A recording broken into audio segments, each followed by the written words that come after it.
आज से ठीक 6 महीने बाद आप में से ऐसे बहुत सारे लोग होंगे जो अपना नीट का एग्जाम एक सेंटर में बैठ के दे रहे होंगे। हमारे पास ठीक 6 महीने बाकी है, दैट इज नवंबर से लेके अप्रैल तक का।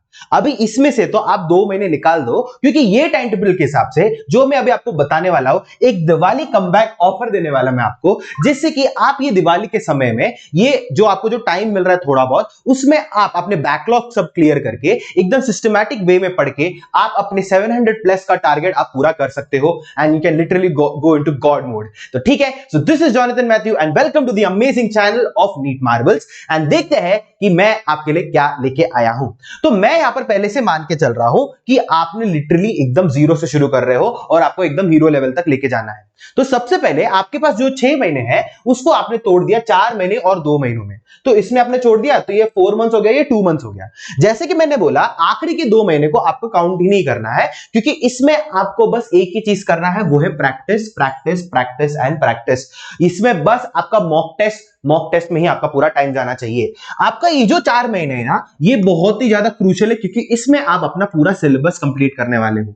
मैं तो पूरा मान के चल रहा हूं कि आपको कुछ नहीं पता, बट क्या आप अभी पूछोगे क्या मैं लेट हूं? हाँ, आप थोड़े बहुत लेट हो, बट क्या मैं कंप्लीट कर सकता हूं? हाँ, आप कंप्लीट कर सकते हो। इससे ज्यादा और लेट मत होना, क्योंकि फिर आपके थोड़े बहुत प्रिपरेशन में क्या हो गया, थोड़ा बहुत लूपहोल्स आना शुरू हो जाएगा। तो आपको पहला बात समझ गया, आपने 4 मंथ्स और 2 मंथ्स में आपने इसको तोड़ दिया है। ठीक है, अभी हम लोग आगे बढ़ते कि एग्जैक्टली करना क्या है। फिर बात करते हैं ये 4 मंथ्स में एग्जैक्टली करना क्या है। बहुत सिंपल है एकदम, मतलब मैं पूरा प्लान करके आया हूं, एक बार देख लेना। आपको क्या करना है कि एक दिन में एक चैप्टर करना है। क्या है? एक दिन में एक चैप्टर। तो इस बेसिकली ऐसा समझ लो कि मैंने अभी फिजिक्स में सबसे पहले उठा लिया, क्या मैंने उठा लिया, इलेक्ट्रोस्टैटिक्स का first chapter, electric charges and fields उठा लिया, समझो। तो मैं एक दिन दूंगा पूरा उसको, पूरा एक चैप्टर एकदम अच्छे से करूंगा, एकदम 0 से लेके 100 तक लेके जाऊंगा, ये एक दिन एक चैप्टर में। साथ ही साथ इसमें मैं थोड़े बहुत पीवाईक्यूज भी करूंगा, बिकॉज बस थियरी करके मेरा कुछ फायदा नहीं होने वाला, इतना मुझे समझ में आ चुका है। और साथ ही साथ मैं संडे को एक चैप्टर टेस्ट दूंगा। मतलब क्या होगा कि देखो, आपने एक दिन में एक चैप्टर किया, तो मतलब आपने 6 दिन में 6 चैप्टर कर लिए, तो 7वां दिन आपका संडे पड़ेगा। तो संडे आपने ये जो 6 चैप्टर्स किए हैं ना, उसका आप टेस्ट दोगे। और ये टेस्ट बहुत इंपॉर्टेंट है, क्योंकि इससे आपको पता चलेगा कि ये 6 चैप्टर जो आपने पढ़े हैं वो आपको कितना अच्छे से पता है।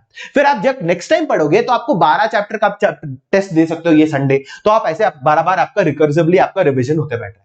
फिर यहां पर पीवाईक्यू एटलीस्ट फॉर मैंने क्या लिखा है, हो सकता है कि आपने जब भी 1 डे 1 चैप्टर कर रहे हो, तो अभी आप पीवाईक्यू सॉल्व नहीं कर पा रहे हो, आपका पूरा टाइम थियरी पढ़ने में चला जा रहा है। तो इसके लिए मैं यहां पर बोल रहा हूं कि कम से कम PYQ at least for botany, zoology और इनऑर्गेनिक केमिस्ट्री के लिए तो पक्का लगा लो, बिकॉज ज्यादातर सवाल यहां पर एनसीईआरटी से ही आते हैं। तो कम से कम पीवाईक्यू ये तीनों सब्जेक्ट्स के लिए लगा लो। फिर पीवाईक्यू प्रैक्टिस क्या है कि हम लोग बाद में भी हम लोग लेके आ सकते हैं, बट अगर आप ये 4 मंथ से इंकॉर्पोरेट कर सकते हो तो वेल एंड गुड। क्या आपको बात समझा?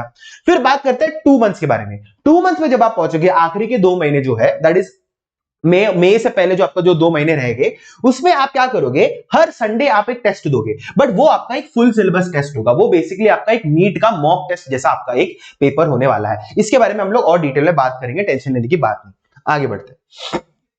फिर बात करते हैं कि आपका डेली रूटीन कैसा होना चाहिए। तो मैं यहां पर एक ऐसे एक टाइम टेबल लेके आया हूं, आप चाहिए तो फॉलो कर सकते हो। अगर आपने पहले से एक टाइम टेबल खुद के लिए बना के रखा तो उसको फॉलो करो। ये फॉलो करना ऐसा अनिवार्य नहीं है, बट फिर भी मैं एक बेसिक आपके लिए लेके आया हूं।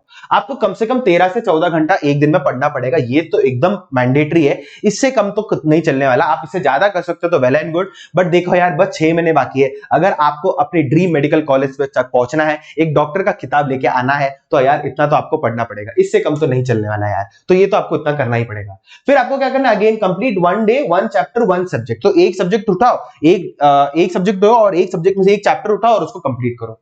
फिर ये थोड़ा बेसिक है, आप ऐसा कर सकते हो, मंडे फिजिक्स कर सकते हो, Tuesday chemistry, Wednesday botany, Thursday physics वापस, फ्राइडे केमिस्ट्री, सैटरडे जूलॉजी, और संडे जो है आपका रिवीजन और टेस्ट में आपका जाने वाला है। जैसे मैंने बोला चैप्टर वाइज टेस्ट के लिए, तो Sunday is reserve for test, हम लोग को समझ में आ चुका है। तो अगर आप ये वाला चीज फॉलो करोगे तो आपका जो सिलेबस है वो आपका कम से कम 3 से लेके 3.5 महीने में आपका पूरा कंप्लीट होने वाला है। तो ये हम लोग को समझ में आ चुका है, ठीक है। फिर बात करते हैं ये जो प्रैक्टिस होने वाला है, ये जो प्रैक्टिस मैं जो बोल रहा था, ये प्रैक्टिस एग्जैक्टली करना कैसे है। तो इसमें देखो, आपको ये प्रैक्टिस को 6 घंटे में तोड़ दो। उसमें आपको 1 घंटा एनसीईआरटी रीडिंग में देना है, क्योंकि बहुत इंपॉर्टेंट है। एनसीईआरटी डायरेक्ट क्वेश्चंस आते हैं, फिजिक्स में भी आता है यार, केमिस्ट्री और बायोलॉजी तो साइड में रखो, फिजिक्स में खुद आते हो तो एनसीईआरटी रीडिंग एक बार करना, जब एक बार पूरा चैप्टर आपका पढ़ के खत्म हो जाए। और ये पढ़ना कैसे है, पूरा वन शॉट्स देखना है आपको। क्या देखना है, पूरे वन शॉट्स देखने हैं और कुछ नहीं करना है, वन शॉट्स देखो और काम खत्म करो। समझ में आया? फिर क्या करना है, आपको क्वेश्चन प्रैक्टिस करना है 4 घंटों के लिए, जितना हो सके पीवाईक्यू सॉल्व करो। और ये टाइम बाउंड नहीं होना चाहिए, बस आपको सॉल्व करना है। टाइम बाउंड आपका जो होगा वो आपका 1 घंटा का आपको टाइम बाउंड आपको रखना पड़ेगा। बेसिकली आप देखोगे कि आपको एक एक क्वेश्चन में कितना ज्यादा टाइम लग रहा है, तो आपको बेसिकली अपना स्पीड और एक्यूरेसी बढ़ाना है ये टाइम बाउंड क्वेश्चन सॉल्विंग में। क्या आपको बात समझ में आ रही है? आप जितना क्वेश्चन सॉल्व करोगे आपको उतना रिटेनिंग पावर होगा। माइंड यू, आप थियरी करते बैठोगे, कितना भी थियरी करो, जब तक आप अपना पेन उठा के आप सॉल्व नहीं करोगे तब तक आपका पेपर क्लियर नहीं होने वाला। तो ये आपको जो है, ये आपको 4 महीने के लिए आपको ये करना है। क्या आपको ये बात समझ में आ चुकी है? क्या आपको ये बात समझ में आ चुकी है? आगे बढ़ते हैं, फिर बात करते हैं ये लास्ट के 2 महीनों में। लास्ट के 2 महीने में मैं तो मान के चल रहा हूं कि आपने ये वाला जो भी फॉलो किया उसमें आपका सिलेबस तो कंप्लीट हो चुका है।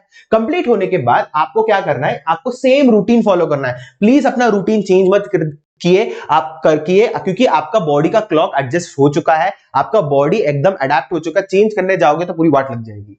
फिर आपका जो है, फॉर एग्जाम्पल, जिस 4 महीने में, लास्ट 4 मंथ्स में जब आप वीडियो देख रहे थे, वन शॉट देख रहे थे, उसको अभी आपको कन्वर्ट करना है स्टडी टाइम या रिविजन टाइम में। आपने जो भी पढ़ा उसको रिवाइज करते रहना है, रिटेन करते बैठना है, उसको एक परमानेंट मेमोरी में आपको कन्वर्ट करना है, नहीं तो आप भूल जाओगे एग्जाम के दिन। फिर ये 2 मंथ्स को अप्रोक्सीमेटली आपके 8 वीक्स होते हैं। ये 8 वीक्स को भी मैं तोड़ा हूं। क्या है, आप जो स्टार्टिंग के जो 4 वीक है वो आपका पार्ट टेस्ट में जाएगा। पार्ट टेस्ट मतलब क्या होता है कि आप फुल फिजिकल केमिस्ट्री का एक टेस्ट दोगे, फुल इनऑर्गेनिक केमिस्ट्री का एक टेस्ट दोगे, फुल ऑर्गेनिक केमिस्ट्री का एक टेस्ट दोगे, फिजिक्स का एक टेस्ट दोगे, बायोलॉजी का एक टेस्ट दोगे, ऐसा करते जाओगे। पार्ट बाय पार्ट आप टेस्ट देते जाओगे, जिससे कि आपका एक सब्जेक्ट पे पूरा कमांड आते रहेगा और आपका कॉन्फिडेंस बढ़ते जाएगा। और ये क्या है, अगर आप एक हफ्ते में अगर आप ऐसे 2 पार्ट टेस्ट दे सकते हो तो वेल एंड गुड, बहुत बढ़िया। और अगर नंबर बढ़ा सकते हो तो मैं नहीं रोकने वाला, बट कम से कम 2 पार्ट टेस्ट देना है। फिर बात करते हैं आगे का जो लास्ट 4 वीक्स, जो लास्ट 4 वीक्स है उसमें आपको कंप्लीट सिलेबस टेस्ट देते रहना है। ये तो मतलब आप जितना चाहे देना दे दो, आपका मतलब इसमें आपका एडवांटेज ही होगा, आपको पता चलेगा कि आप किधर रुक रहे हो, क्या करना चाहिए। एनालिसिस बहुत इंपॉर्टेंट है, बस टेस्ट नहीं देना, टेस्ट देने के बाद एनालिसिस भी बहुत इंपॉर्टेंट है कि आपका मार्क्स जा किधर रहा है और आप कौन से टॉपिक्स में स्ट्रांग हो, आपको पता चल जाएगा। और खास करके टेस्ट सीरीज जो आप करने वाले हो वो एक टाइम बाउंड देना, स्पेशली 2 से लेके 5:30 PM के बीच में देना, क्योंकि आपका नीट का पेपर भी इसी टाइम के अराउंड होता है।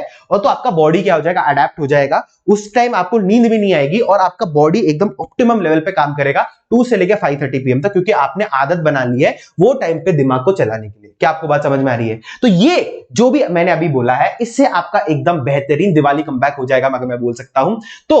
तो अगर आपको फिर भी थोड़ा बहुत और अच्छे से प्रिपरेशन करना है तो आप ये क्या कर सकते हो, उत्सव कोड लगा सकते हो, वैलिड टिल November 5, आपको 55% ऑफ मिल जाएगा सारे नीट अंडर ग्रेजुएट सब्सक्रिप्शन पे। Biggest offer of the year है, आप अपने प्रिपरेशन को और अच्छे से बूस्ट कर सकते हो। अगर आपको प्रिपरेशन को फास्ट ट्रैक करना है, बस 6 महीने बचे हैं, बहुत अच्छे टीचर से पढ़ना है, बस 2999 में आप बेहतरीन सारे टीचर से पढ़ सकते हो। November 4 को ये शुरू हो जाएगा, ठीक है। और साथ ही साथ निम्बस अर्ली अचीवर्स बैच, कोई भी आपके जूनियर्स है जो नीट के लिए प्रिपेयर करना वाले हैं, उसको आप 9999 में आप भेज सकते हो। November 11 से शुरू हो जाएगा। फिर हम लोग बात करते हैं टीम टाइटंस के बारे में, जो अनअकैडमी नीट के जो टीम है, दैट इज 4499 में आपको मिल जाएगा ये वाला टीम, ठीक है। क्या आपको बात समझ में आ रही है? आई होप सो आपको ये वीडियो समझ में आ गया होगा और आपको समझ में आ गया होगा कि मैं एग्जैक्टली बोला क्या था, ठीक है। तो अगर आपको ऐसी और स्ट्रैटेजी वीडियोस चाहिए पर सब्जेक्ट के लिए, कोई भी फिजिक्स के लिए, केमिस्ट्री के लिए, बायोलॉजी के लिए, अगर सेपरेट वीडियोस भी चाहिए, आप जरा कमेंट करो और जरा ये बोलना कि आपका दिवाली कमबैक हुआ कि नहीं, ठीक है। क्या आप वो गॉड मोड में चले गए हो जिससे कि आप 700 प्लस मार्क्स लेके आए हो, ठीक है people. So this is Jonathan Matthew signing off from NEET Marvels। हम लोग एक और एकेडमिक वीडियो या स्ट्रैटेजिक वीडियो के साथ मिलते रहेंगे, पर टिल देन सायोनारा।